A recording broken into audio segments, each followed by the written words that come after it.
Capitol building has served as the backdrop for some of the most notable moments in America's history.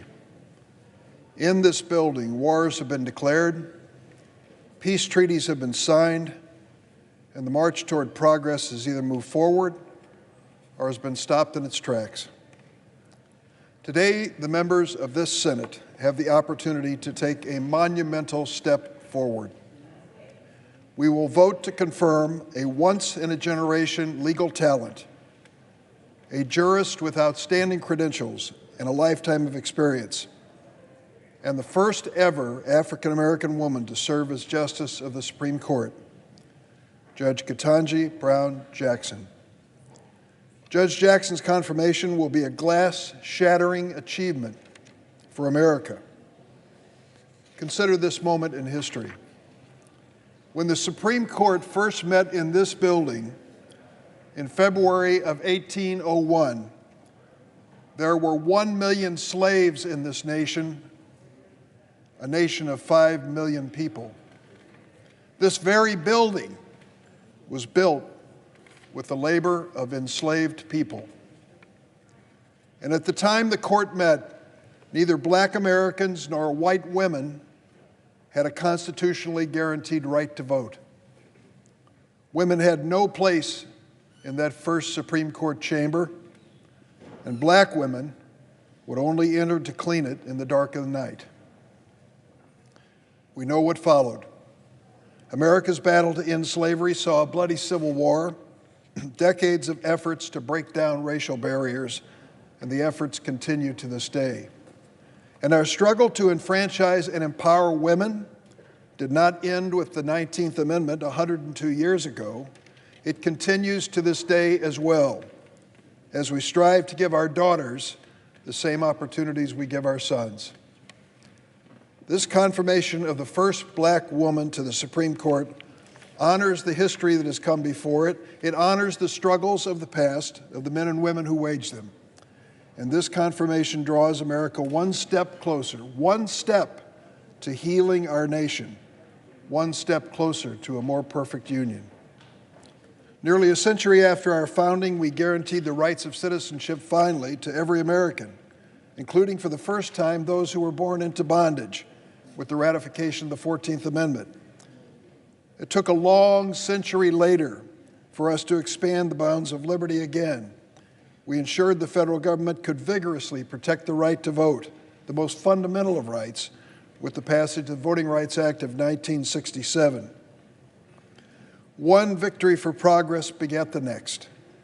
2 years after the Voting Rights Act, we confirmed the first black American to ever serve on the Supreme Court, Justice Thurgood Marshall. But I'd like to remind you, that was 50 years ago. Now, with the passage of that time, we are beginning to write another chapter in our nation's quest for equal justice under the law. And that chapter begins with 3 letters, KBJ. With Judge Ketanji Brown Jackson's confirmation to the highest court in the land, we are not only making history, we are carrying on a great American tradition, elevating one of our nation's best and brightest legal minds to an honored position of service. There's no one more deserving of this high honor. As we've learned over the past month, she is the best of us. She has devoted her life to serving our country. She's done so at every level of the federal judiciary, and at every turn she's distinguished herself. When I hear the critics say she's soft on crime, I wonder how they explain that she was endorsed by the largest law enforcement agency and organization in America, the Fraternal Order of Police, as well as the International Chiefs of Police, as well as an army of federal prosecutors who have appeared in her courts. She's dedicated to protecting judicial independence, to advancing freedom and liberty, and deciding every case, as she says, from a neutral posture. That's exactly what you'll find in evaluating nearly 10 years of service on the bench. I hear senators come to the floor and say, well, there's one opinion I disagree with. For goodness sakes, she's issued almost 600 written opinions in 10 years on the bench in the district court. she's been reversed a small percentage of the time. Her work speaks for itself. And when you evaluate it, you'll find out she's thoughtful and even-handed. As the American people saw during last month's hearing in the Judiciary Committee, Judge Jackson has the right judicial temperament. Calm, collected, she answered every question, even when the questions were hostile and confrontational. She answered them with dignity and grace and stood by for more than 24 hours of questioning. She's a proven consensus builder. She's been confirmed by the Senate on a bipartisan basis more than three times, I should say, and soon we hope she'll be confirmed again by a bipartisan majority. She's earned the support from leaders across the political and ideological spectrum, civil rights leaders, leaders in law enforcement, former federal judges appointed by Democrats and Republicans. All of them have lined up proudly to endorse her. Perhaps most importantly, Justice Jackson will help ensure that the law works for the people and that the people understand the workings of the court. For many Americans, what happens in a courtroom can be cold and impersonal. Judge Jackson has made a habit of making it real. She looks people in the eye, walks them through her decision-making with patience and empathy, and she reaches every one of her decisions by following the facts and the law wherever they lead. She said that her opinions can run long. That's by design, because she wants America to rest assured, whether she writes in the majority, the concurrence, or dissent, they want to know exactly where she stands on the most important issues. Serving as chair of the Senate Judiciary Committee during Judge Jackson's confirmation has been one of the highest honors of my Senate experience. I want to give special thanks to the man who spoke before me, Republican Senator Chuck Grassley of Iowa. His friendship and fairness have really guided our relationship throughout this historic process. In the weeks since President Biden announced her nomination, Judge Jackson has already lifted the spirit of countless Americans, inspiring a new generation of aspiring jurists and public servants. Millions of Americans see themselves in Judge Jackson. Black Americans, members of law enforcement families, working moms, public high school graduates, like her fellow Palmetto Panthers in Florida.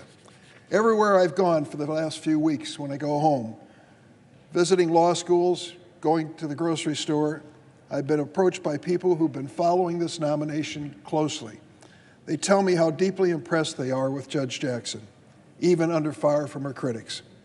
Hannah Edmondson is one of those people. She's a law student in Waukegan, Illinois, a city on the shores of Lake Michigan. In a letter to my office, Hannah wrote, and I quote her in saying, "If you can see it, you can be it." And I'm very excited to see America's first black female justice. Reverend Krista Alston is a Baptist minister in the city of Chicago. Comes from a long line of Baptist ministers. She calls herself a civil rights baby, born in '64, the year LBJ signed the Civil Rights Act. Ricky Jones is also from Chicago. She's been working for civil rights for nearly 60 years, since she was a teenager. Well, late last month, Reverend Alston and Miss Jones, with 4 other people, drove 11 hours from Chicago to attend an hour of Judge Jackson's hearing. Reverend Alston said she was moved by the judge's courage, grace, integrity, and wisdom. She imagined what it will be like years from now to tell her future grandchildren what it was like to be in that room for that historic moment. And Ricky Jones said she never even expected to hear about a black woman being nominated to the Supreme Court, let alone to be in the room for her hearing. She said as she watched Judge Jackson, "It felt like the fulfillment of everything I've worked for my whole life."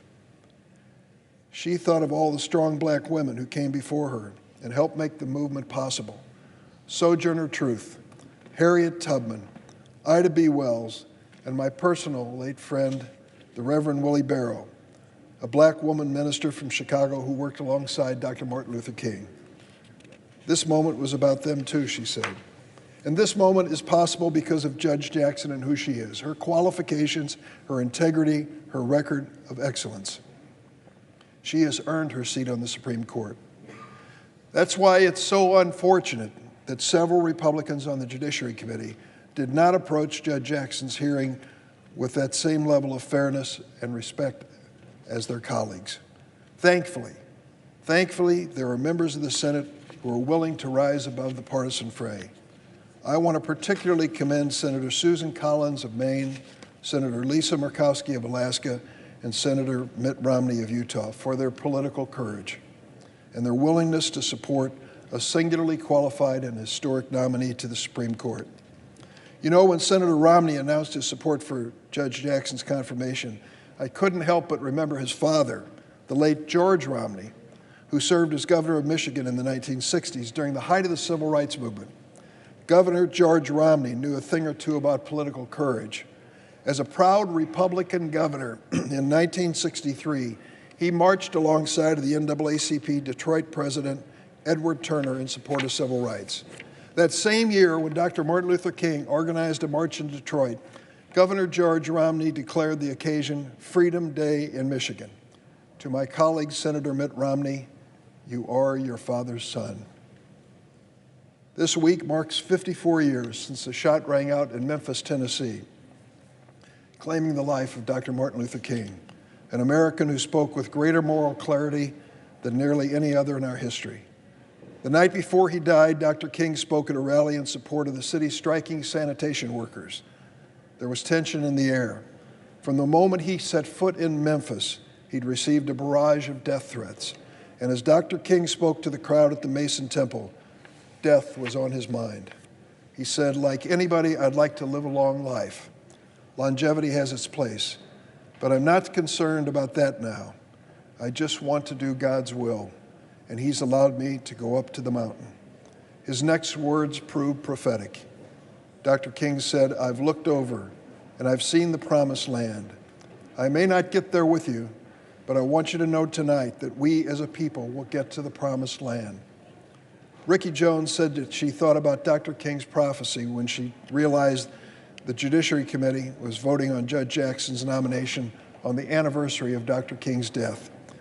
It felt like the prophecy had come to pass. Dr. King didn't make it to the promised land, but Judge Jackson's ascension to the Supreme Court brings us closer to that longed-for place. I'd like to close with one last personal plea to my Senate colleagues. I hope you'll think about this. In the years to come, long after we've left the Senate, one of our grandchildren may ask where we were on this historic day, April 7th, 2022, when America broke down what seemed like an impossible racial barrier and voted to send the first African-American woman to serve on our highest court. I will be proud to say I was on the Senate floor, standing at my desk and casting my vote with pride for the next Associate Justice of the Supreme Court of the United States, Justice Ketanji Brown Jackson. I hope my colleagues will join me in sharing this historic moment. And I yield the floor. The absence of quorum. Clerk will call the roll. Ms. Baldwin.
Mr. President, Republican leader, we are in a quorum call. ask consent that further proceedings on the quorum call be dispensed with. Without objection. President Biden was elected on the promise that he would govern as a moderate and unite the country. He insisted the radical left would not be calling the shots. Order, please. Senator will commence. He insisted the radical left would not be calling the shots on his watch. But when it came to one of the most consequential decisions a president can make, a lifetime appointment to our highest court, the Biden administration let the radicals run the show. With Washington Democrats in power, the far left got the reckless inflationary spending they wanted. The far left has gotten the insecure border they wanted. And today, the far left will get the Supreme Court justice they wanted. The fringe activists who demand partisan court packing, attack the justices, and describe our Constitution as trash made up their minds from the start of this administration. If a Supreme Court vacancy should arise, they wanted one nominee and one nominee only, Judge Jackson. They spent dark money to promote this person specifically. They pushed her for the D.C. Circuit. Then they badgered Justice Breyer to quit. In February, one of these groups announced Judge Jackson would be the nominee before President Biden actually did make the announcement. So think about that for a moment. The Senate has examined Judge Jackson's qualifications with the seriousness and vigor that a lifetime appointment deserves. Unlike when the parties' positions are reversed, the country was not subjected to uncorroborated smear campaigns, committee boycotts, stunts with cardboard cutouts, or mobs chasing senators around the Capitol. Now, a few of our Democratic colleagues seem to have decided in advance they would claim that Judge Jackson was treated shabbily. I've heard that script recited, even though it didn't happen. Didn't happen. Let's be clear. No nominee before the Senate for any position deserves a cakewalk or a coronation. Tough questions about a federal judge's own rulings and statements are the definition of fair game. My Republican colleagues vigorously inquired, shed important new light on a frequently disturbing judicial record. So I applaud my colleagues for focusing on substance and not following the Democrats' recent precedents into the gutter. Unfortunately, what the Senate's process turned up was disturbing. First, the nominee would not follow the Ginsburg-Breyer precedent and denounced the insane concept of partisan court packing. Second, her judicial record is full of cases where Judge Jackson ruled like a policymaker implementing personal biases instead of a judge following the text wherever it led. And third, her aggressive judicial activism frequently focused on treating convicted criminals as gently as possible. In literally case after case, from deadly fentanyl to open borders to child exploitation, Judge Jackson tilted the scales of justice away from public safety and innocent victims in favor of her career-long passion for softening up criminal sentencing. In Judge Jackson's courtroom, plain legal text and clear congressional intent were no match for what the judge admits are her personal policy disagreements. Even as the violent crime wave sweeps America, Democrats are pursuing a nationwide campaign to make the justice system softer on crime. They're stacking the deck with far-left prosecutors, woke warriors at the Department of Justice, and federal judges who believe criminals deserve lighter treatment. This project is terrible for innocent American families, and every piece of evidence suggests Democrats view Judge Jackson as its crown jewel. So I'll close with this. These debates about judicial philosophy are not just academic. The charged political atmosphere around confirmations, the outsized role that unelected judges play in our national life, these are direct consequences of liberal judicial activism. They're direct results of the efforts to misuse federal courts as a progressive legislature that voters can't kick out. A republic of self-serving citizens should not spend every June watching with bated breath to see if 5 or 6 lawyers will hand down sweeping policy changes with zero basis in the written Constitution. And the solution is not to make the court even more of a super legislature like liberals want, a delegitimizing death spiral that would destroy the rule of law. There's only one solution. The Senate should only confirm justices who will follow the text of our laws and our Constitution wherever it leads, who will leave subjective policy judgments on this side of the street where they belong. That's how we lower the temperature. That's how we shore up the courts. That's how we protect the rule of law. Staff the judiciary with brilliant men and women who understand and embrace this limited role. No other road leads anywhere good for our great nation.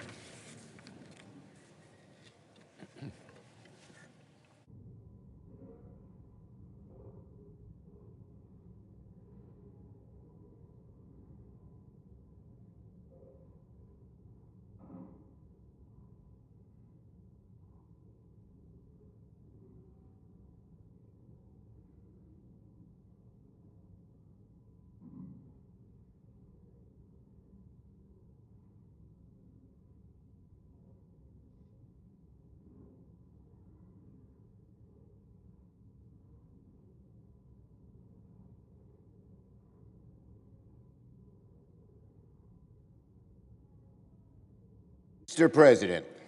Majority Leader.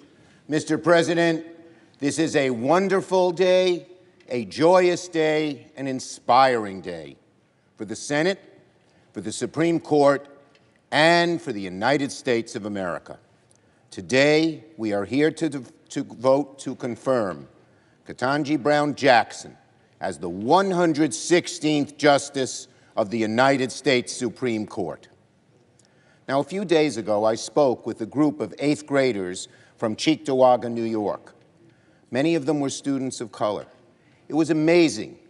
When I mentioned that this week we were confirming the judge, you could see them light up, the unmistakable look in their eyes. One day, each young lady thought to herself, I can do it too. You know, it's been a dark 2 years with COVID. People getting sick and dying, many of whom we knew, stores closing, schools shutting their doors. But even in the darkest times, there are bright lights. Today is one of the brightest lights, and let us hope it's a metaphor, an indication of many more bright lights to come.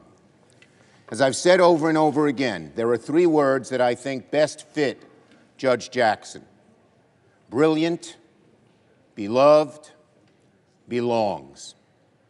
Judge Jackson is in every sense and by all measures a brilliant jurist. She is indeed a brilliant person. By the judge's own telling, she first discovered her calling to the law not in a classroom or by reading a book or by talking to lawyers, but by sitting at the kitchen table next to her dad, filling out her coloring book while her dad poured through case law. Years from now, other parents and other daughters will do the same, and it will be Justice Jackson's opinions that will lay open on the table. The judge's parents, her entire family, should beam with pride that this day has come. At every step of her upbringing and career, Ketanji Brown Jackson ranked among the highest of achievers. And look, we should take a moment to note that Judge Jackson will be the first and only justice with experience as a public defender. We're proud of that, and America is proud of that. It will enhance the court's ability to preserve a basic truth in our country, that all deserve equal justice under the law, from the privileged to the impoverished. In an imperfect world, the judge conquered so many hurdles, and today stands as one of the most experienced individuals ever nominated to the Supreme Court. For this reason, the judge is also beloved by individuals and organizations across the political spectrum. I went through her record carefully, and never did I find one instance of a peer or colleague or associate say one negative word about her. It was incredible. When we go through these records, you often find someone here and there who will badmouth the individual who knew them. Not with just Judge Jackson. And lest we forget, the judge is popular in the minds of the American people. A Gallup poll released after her hearing showed nearly 60% of the public supports her confirmation, 10 points above the historical norm. And there is no question here, the country, by and large, wants the Senate to confirm Judge Jackson. Police chiefs want to confirm Judge Jackson. Conservative and moderate and liberal judges all want us to confirm Judge Jackson. And I thank my colleagues in this chamber who worked in good faith to make sure the Senate can finish its work today. Finally, as I've said many times, the judge belongs on the Supreme Court. By that, I mean something very specific. In our nation's history, 115 individuals have been confirmed by this body to serve on the Supreme Court of the United States. Of those, 108 have been white men. Only 4 have been women. Only 2 have been African American. But Ketanji Brown Jackson will be the first African American woman ever to hold the title of justice. Think about the impact that will have on our democracy. Untold millions of kids will open textbooks and see pictures of Justice Jackson among the highest ranks of our public figures.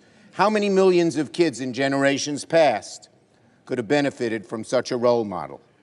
How many would-be justices, lawyers, doctors, generals, business people have been lost to history precisely because their history books had few, if any, role models that they could relate to? We certainly have a long way to go on the road to true justice, but by confirming Judge Jackson today, we are taking a bold step forward towards reaching the full realization of our country's promise. We will make it far more likely that girls across America will feel precisely what Judge Jackson felt herself when she was a kid. Nobody can stop me.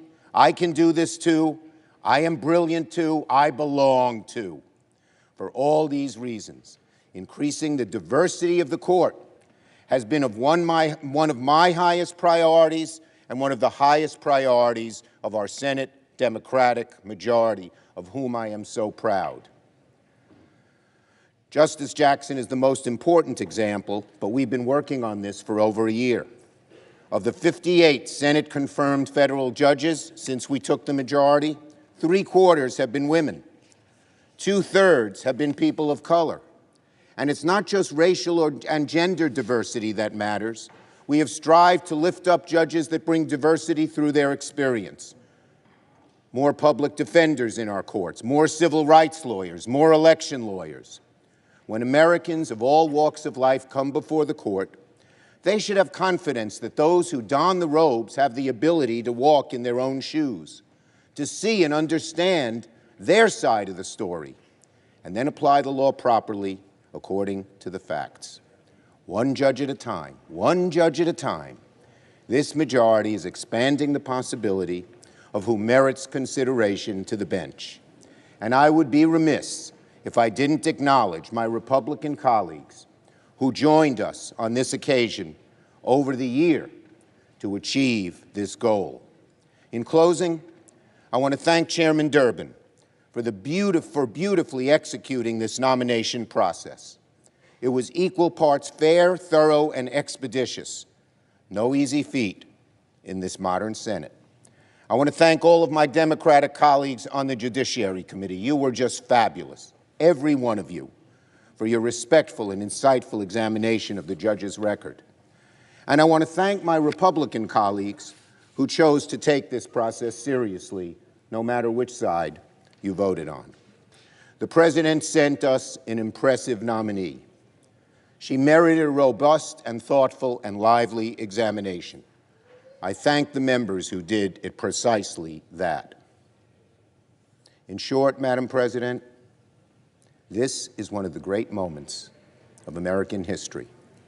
At the time of our Constitution's ratification, in most states you had to be a white, male, Protestant landowner to be considered part of American society. So from the get-go, generations of Americans have sought to establish the United States as a full democracy. We fought a bloody civil war to end slavery. Women organized and reached for the ballot. The civil rights movement brought an end to the vicious segregation of the mid-20th century. And today, we are taking a giant, bold, and important step on the well-trodden path to fulfilling our country's founding promise. This is a great moment for Judge Jackson, but it is even a greater moment for America as we rise to a more perfect union. I thank my colleagues for their work, and I yield the floor. Under the previous order, all post-cloture time has expired. The question occurs on the nomination of Ketanji Brown Jackson of the District of Columbia to be an Associate Justice of the Supreme Court of the United States. I ask for the yeas and nays.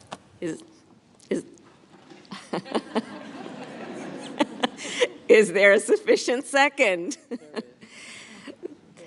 There is, and certainly appears to be, a sufficient second. The clerk will call the roll. Ms. Baldwin. Aye. Ms. Baldwin, aye. Mr. Barrasso. No. Mr. Barrasso, no. Mr. Bennett. Aye.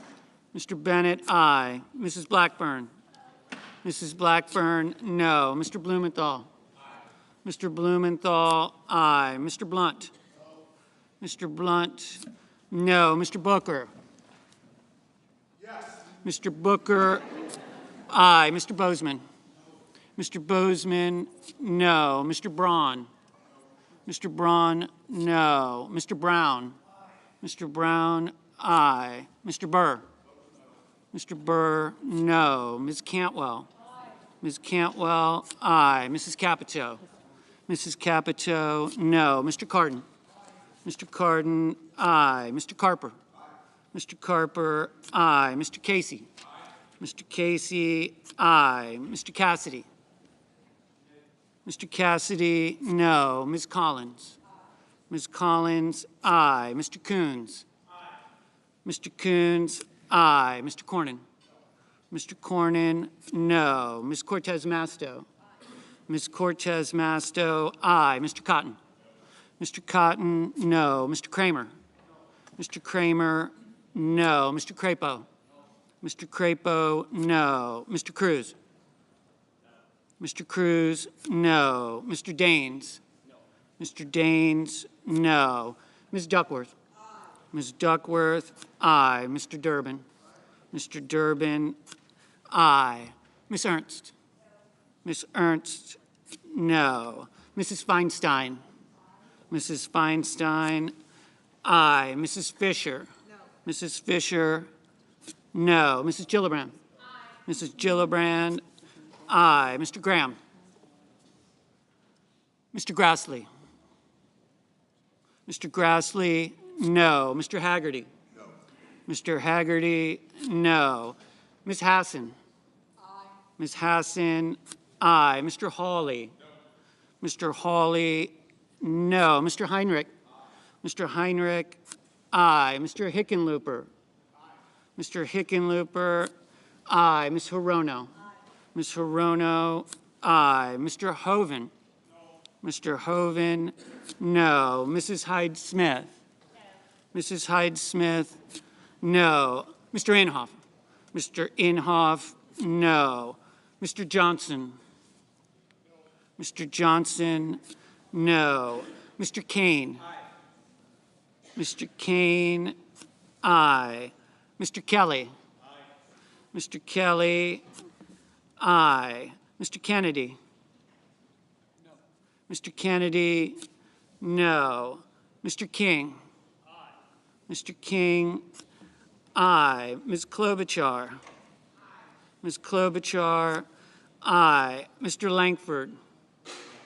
Mr. Langford, no. Mr. Leahy? Aye. Mr. Leahy, aye. Mr. Lee? No. Mr. Lee, no. Mr. Lujan? Aye. Mr. Lujan, aye. Ms. Lummis? Ms. Lummis, no. Mr. Manchin?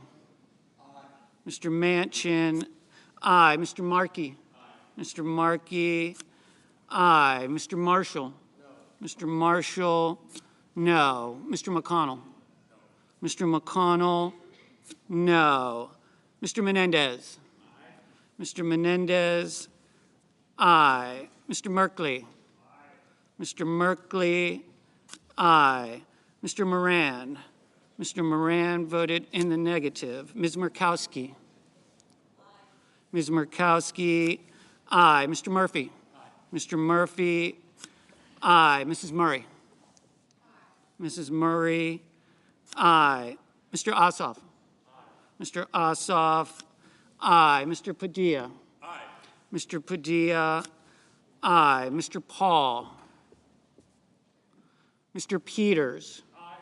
Mr. Peters, aye. Mr. Portman? No. Mr. Portman, no. Mr. Reed? Aye. Mr. Reed, aye. Mr. Risch? No. Mr. Risch, no. Mr. Romney? Aye. Mr. Romney, aye. Ms. Rosen? Aye. Ms. Rosen, aye. Mr. Rounds? No. Mr. Rounds, no. Mr. Rubio? Mr. Rubio, no. Mr. Sanders? Aye. Mr. Sanders, aye. Mr. Sass? No. Mr. Sass, no. Mr. Schatz? Mr. Schatz, aye. Mr. Schumer? Aye. Mr. Schumer, aye. Mr. Scott of Florida? No. Mr. Scott of Florida, no. Mr. Scott of South Carolina? Mr. Scott of South Carolina, no. Mrs. Shaheen? Mrs. Shaheen, aye. Mr. Shelby? Mr. Shelby, no. Ms. Sinema? Aye. Ms. Sinema, aye. Ms. Smith? Aye. Ms. Smith, aye. Ms. Stabenow? Aye. Ms. Stabenow, aye. Mr. Sullivan?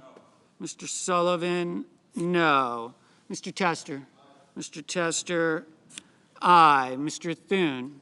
No. Mr. Thune, no. Mr. Tillis?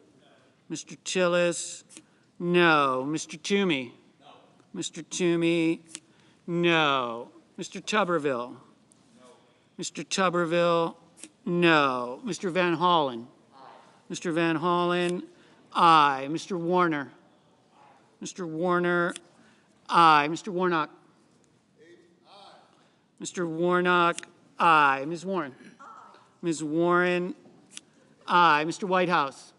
Aye. Mr. Whitehouse, aye. Mr. Wicker?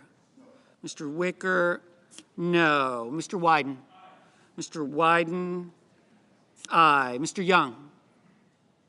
No. Mr. Young, no.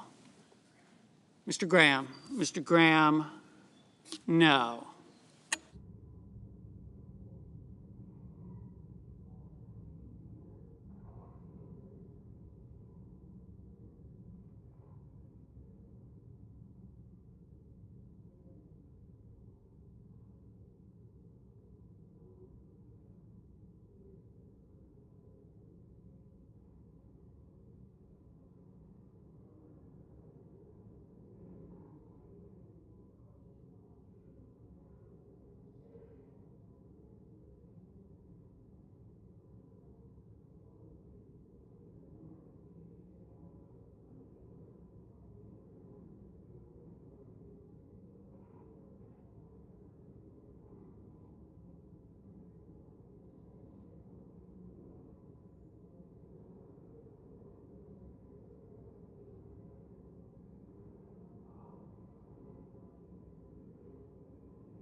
Mr. Paul, no.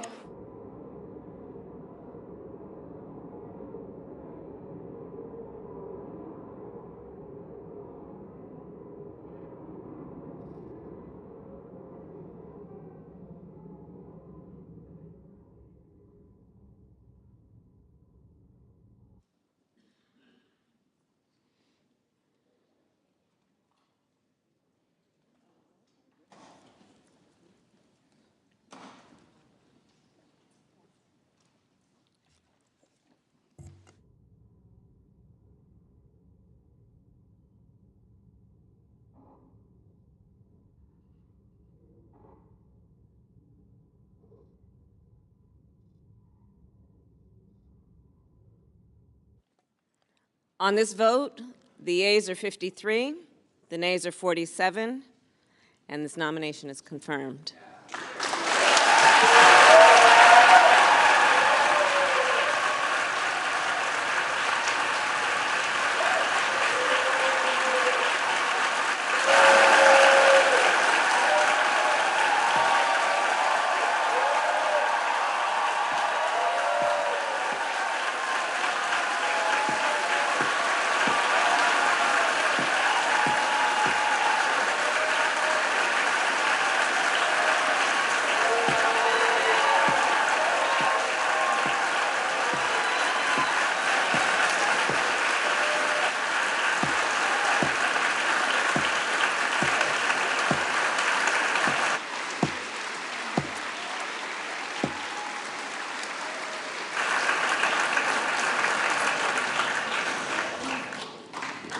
Under the previous order,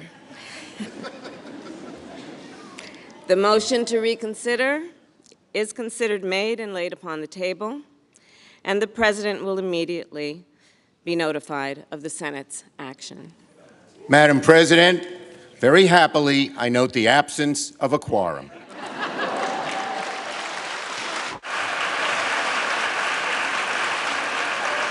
The clerk will call the roll. Ms. Baldwin.